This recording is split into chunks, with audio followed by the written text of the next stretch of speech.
আকাশবাণী খবর পড়ছি প্রিয়া বিশ্বকর্মা। প্রথমে বিশেষ খবর। লোকসভা নির্বাচনের প্রথম দফায় 102টি আসনে ভোট গ্রহণ আগামীকাল। চতুর্থ দফার জন্য আজ বিজ্ঞপ্তি জারির সঙ্গেই শুরু হবে মনোনয়নপত্র দাখিলের কাজ।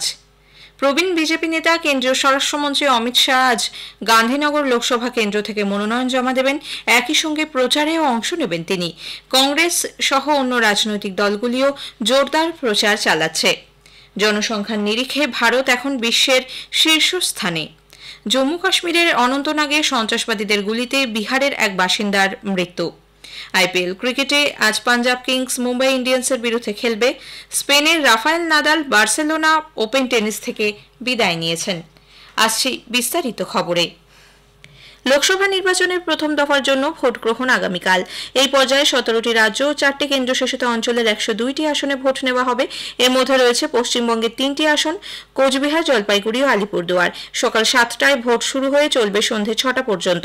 ভোট গ্রহণ অবাধ ও শান্তিপূর্ণ রাখতে 263 কোম্পানি কেন্দ্রীয় বাহিনী মোতায়েন থাকছে। সব বুথে থাকছে ওয়েবকাস্টিং এর ব্যবস্থা। তবে আলিপুরদুয়ার এবং জলপাইগুড়ির প্রত্যন্ত এলাকার কয়েকটি বুথে ইন্টারনেট সংযোগ না থাকায় সেখানে মাইক্রো অবজারভার থাকবে। উল্লেখ্য, প্রথম দফার ভোটের জন্য প্রচারাভিযান গতকাল বিকেলে শেষ হয়েছে। এর সঙ্গে শুরু হয়েছে সাইলেন্স পিরিয়ড। এই সময় প্রচারমূলক কোনো কাজকর্ম করা যাবে না। পাশাপাশি সংবাদ মাধ্যমকেও ভোট পর্ব শেষ না হওয়া পর্যন্ত এ ধরনের অনুষ্ঠান সম্প্রচার বন্ধ রাখতে বলেছে নির্বাচন কমিশন। নির্দেশ লঙ্ঘন করা হলে সংশ্লিষ্ট ব্যক্তি বা প্রতিষ্ঠানের 2 বছরের জেল বা জরিমানা হতে পারে। তামিলনাড়ুর 39, রাজস্থানের 12, উত্তরপ্রদেশের 8, মধ্যপ্রদেশের 6, মহারাষ্ট্র, অসম ও উত্তরাখণ্ডের 5টি করে, বিহারের 4টি, অরুণাচল প্রদেশ, মণিপুর, মেঘালয়ের 2টি করে, ছত্তিশগড়, মিজোরাম, নাগাল্যান্ড, সিকিম, ত্রিপুরা, আন্দামান ও নিকোবর, জম্মু কাশ্মীর, লাক্ষাদ্বীপ এবং পুদুচেরির 1টি করে আসনেও এই দফায় ভোট নেওয়া হবে। মোট 1625 জন প্রার্থী এই দফায় প্রতিদ্বন্দ্বিতার আসরে রয়েছেন। অরুণাচল প্রদেশ এবং সিকিম বিধানসভার সবকটি আসনেও এক দফায় আগামীকাল ভোট গ্রহণ। এদিকে দ্বিতীয় দফার ভোটের জন্য জোরদার প্রচার চলছে। এই দফায় পশ্চিমবঙ্গের দার্জিলিং, রায়গঞ্জ এবং বালুরঘাট সহ 88টি আসনে ভোট নেওয়া হবে 26শে এপ্রিল। অন্যদিকে তৃতীয় দফার ভোটের জন্য আগামীকাল পর্যন্ত মনোনয়ন দাখিল করা যাবে। নাম প্রত্যাহারের শেষ দিন 22শে এপ্রিল। এই পর্যায়ে পশ্চিমবঙ্গের 4টি সহ 94টি আসনে ভোট নেওয়া হবে 7ই মে। লোকসভা নির্বাচনের চতুর্থ দফার জন্য আজ বিজ্ঞপ্তি জারি হচ্ছে। সেই সঙ্গে শুরু হবে মনোনয়নপত্র দাখিলের কাজ। এই দফায় 9টি রাজ্য ও একটি কেন্দ্রশাসিত অঞ্চলে 96টি লোকসভা আসনে ভোট নেওয়া হবে 13ই মে। এর মধ্যে রয়েছে পশ্চিমবঙ্গের 8টি আসন, এছাড়াও অন্ধ্রপ্রদেশের 25টি আসনের সবকটিতে, তেলেঙ্গানার 17টি, উত্তরপ্রদেশের 13, মহারাষ্ট্রের 11, মধ্যপ্রদেশের 8, বিহারের 5, ঝাড়খণ্ড ও ওড়িশার 4টি করে এবং জম্মু কাশ্মীরের 1টি আসনে এই পর্যায়ে ভোট নেওয়া হবে। মনোনয়ন জমা দেওয়া যাবে 25শে এপ্রিল পর্যন্ত। প্রবীণ বিজেপি নেতা কেন্দ্রীয় স্বরাষ্ট্রমন্ত্রী অমিত শাহ আজ গুজরাটের গান্ধীনগরে 3টি রোড শো এবং একটি জনসভা করবেন। গান্ধীনগর লোকসভা কেন্দ্র থেকে মনোনয়নও জমা দেবেন তিনি। প্রথম রোড শোটি করবেন আহমেদাবাদের সানন্দ শহরে। দ্বিতীয় রোড শোটি হবে গান্ধীনগরের কালোলে। এরপর আহমেদাবাদের ভেজালপুর এলাকায় একটি নির্বাচনী জনসভায় ভাষণ দেওয়ার কথা রয়েছে তার। কেন্দ্রীয় তথ্য ও সম্প্রচার মন্ত্রী অনুরাগ সিং ঠাকুর আজ জামনগরে রোড শো এবং নির্বাচনী জনসভায় যোগ দেবেন। কংগ্রেস সহ অন্য রাজনৈতিক দলের নেতারাও আজ একাধিক জনসভা এবং রোড শো করবেন। অন্যদিকে পাঞ্জাবের মুখ্যমন্ত্রী ভগবত মান গতকাল ভারুচে দলীয় প্রার্থীর সমর্থনে আপ প্রার্থীর সমর্থনে রোড শো করেন। প্রবীণ বিজেপি নেতা প্রধানমন্ত্রী নরেন্দ্র মোদী গতকাল অসম ও ত্রিপুরায় নির্বাচনী প্রচারে অংশ নেন। অসমের নলবাড়িতে এক জনসভায় তিনি বলেন, বিজেপি নেতৃত্বাধীন এনডিএ সরকার কোনো বৈষম্য ছাড়াই সকলকে সমস্ত সরকারি প্রকল্পের সুবিধা দিতে বদ্ধপরিকর। এরপর ত্রিপুরার আগরতলায় স্বামী বিবেকানন্দ ময়দানে নির্বাচনী জনসভায় যোগ দেন প্রধানমন্ত্রী। ইন্ডি জোটের প্রতি তীব্র আক্রমণ শানিয়ে তিনি বলেন, কংগ্রেস এবং কমিউনিস্ট পার্টি দক্ষিণের রাজ্য কেরালার ঘোরতর শত্রু। এদিকে তৃণমূল কংগ্রেস নেত্রী পশ্চিমবঙ্গের মুখ্যমন্ত্রী মমতা ব্যানার্জি গতকাল অসমের শিলচরে দলীয় প্রার্থীদের সমর্থনে জনসভা করেন। তিনি বলেন, সিএএ, এনআরসির কারণে যারা অনিশ্চয়তার মধ্যে রয়েছেন, তৃণমূল কংগ্রেস তাদের ভবিষ্যৎ নিশ্চিত করবে। শীর্ষ কংগ্রেস নেতা রাহুল গান্ধী গতকাল কর্ণাটকের মান্ড্যাতে দলীয় প্রার্থীদের সমর্থনে প্রচার সারেন। ইলেকটোরাল বন্ড নিয়ে এদিন ফের প্রধানমন্ত্রীর প্রতি আক্রমণ শানান তিনি। অষ্টাদশ লোকসভা নির্বাচনের প্রাক্কালে মুখ্য নির্বাচন কমিশনার রাজীব কুমার সমস্ত ভোটদাতাকে তাদের গণতান্ত্রিক অধিকার প্রয়োগ করার আবেদন জানিয়েছেন। তিনি বলেছেন, ভারতীয় গণতন্ত্রকে মজবুত করেছে অবাধ ও সুষ্ঠু নির্বাচন। প্রত্যেক ভোটারের উচিত জনপ্রতিনিধি নির্বাচনে তার অধিকার প্রয়োগ করা। चुनाव भारत के लोकतंत्र की गौरवशाली अभिव्यक्ति है।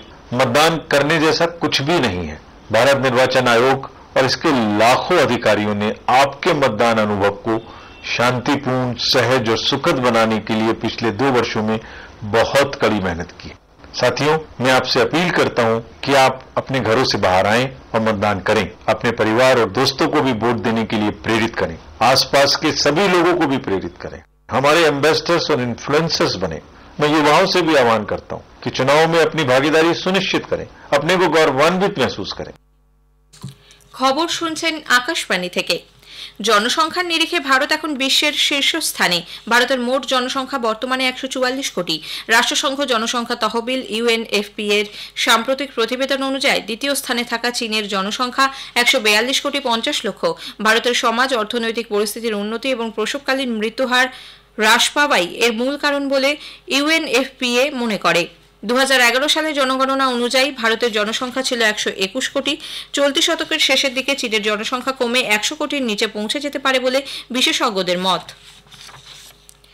জম্মু কাশ্মীরের অনন্তনাগে সন্ত্রাসবাদীদের গুলিতে ভিন রাজ্যের এক বিক্রেতা নিহত হয়েছেন। বিজবেহেরা এলাকায় গত সন্ধ্যায় বিহারের 2 বিক্রেতাকে লক্ষ্য করে খুব কাছ থেকে গুলি ছোড়ে জঙ্গিরা। গুলি লাগে একজনের। আশঙ্কাজনক অবস্থায় রাজা শাহ নামে ওই ব্যক্তিকে হাসপাতালে নিয়ে যাবার পথেই মারা যান তিনি। আততায়ীদের খোঁজে তল্লাশি চলেছে। জম্মু কাশ্মীরের উপরাজ্যপাল মনোজ সিনহা এই সন্ত্রাসবাদী হামলার তীব্র নিন্দা করেছেন। দেশ থেকে খুব শীঘ্রই মাওবাদী কার্যকলাপ নির্মূল হবে বলে স্বরাষ্ট্রমন্ত্রী অমিত শাহ দৃঢ় প্রত্যয় ব্যক্ত করেছেন। ছত্তিশগড়ের কাঁকের জেলায় নিরাপত্তা বাহিনীর যৌথ অভিযানে এক শীর্ষ নেতা সহ 29 জন মাওবাদীর মৃত্যুর পর শ্রী শাহ এই অভিযানের প্রশংসা করেন। রাজ্যের মুখ্যমন্ত্রী বিষ্ণু দেও জানান, এই বিরাট অভিযানে নিরাপত্তা বাহিনীর কোনো ক্ষতি হয়নি।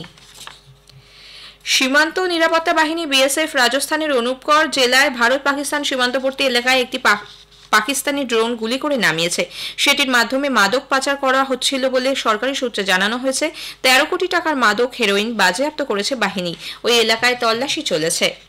জাপানের নাগাসাকি শহরে গতকাল তীব্র ভূকম্পন অনুভূত হয়। রিক্টার স্কেলের মাত্রা ছিল 6.2। ন্যাশনাল সেন্টার ফর সিসমোলজি জানিয়েছে কম্পনের কেন্দ্রস্থল ছিল ভূপৃষ্ঠ থেকে 10 কিলোমিটার গভীরে।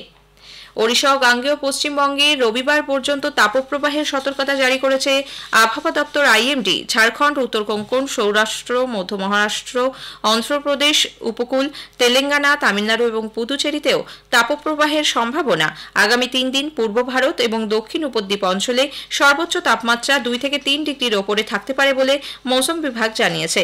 উত্তর পশ্চিম ভারতে আজ থেকে রবিবার পর্যন্ত বজ্রবিদ্যুৎ সহ ঝড় বৃষ্টির সম্ভাবনা।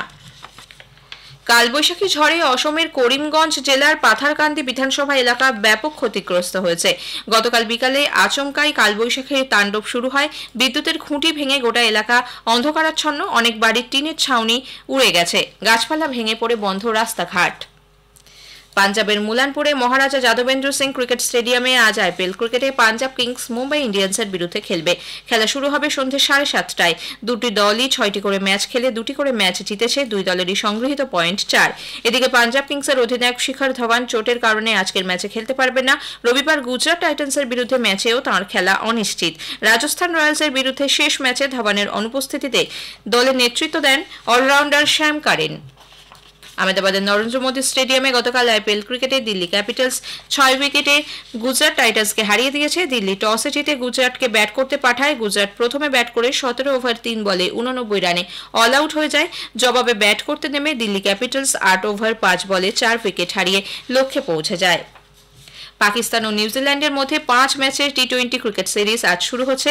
রাওয়ালপিন্ডি ক্রিকেট স্টেডিয়ামে প্রথম টি20 ম্যাচ অনুষ্ঠিত হবে। খেলা শুরু হবে রাত 8টায়। দ্বিতীয় ম্যাচটি শনিবার, তৃতীয় ম্যাচ রবিবার রাওয়ালপিন্ডিতে অনুষ্ঠিত হবে। চতুর্থ ম্যাচ 25 এপ্রিল ও শেষ ম্যাচ 27 এপ্রিল অনুষ্ঠিত হবে লাহোরের গদ্দাফি স্টেডিয়ামে।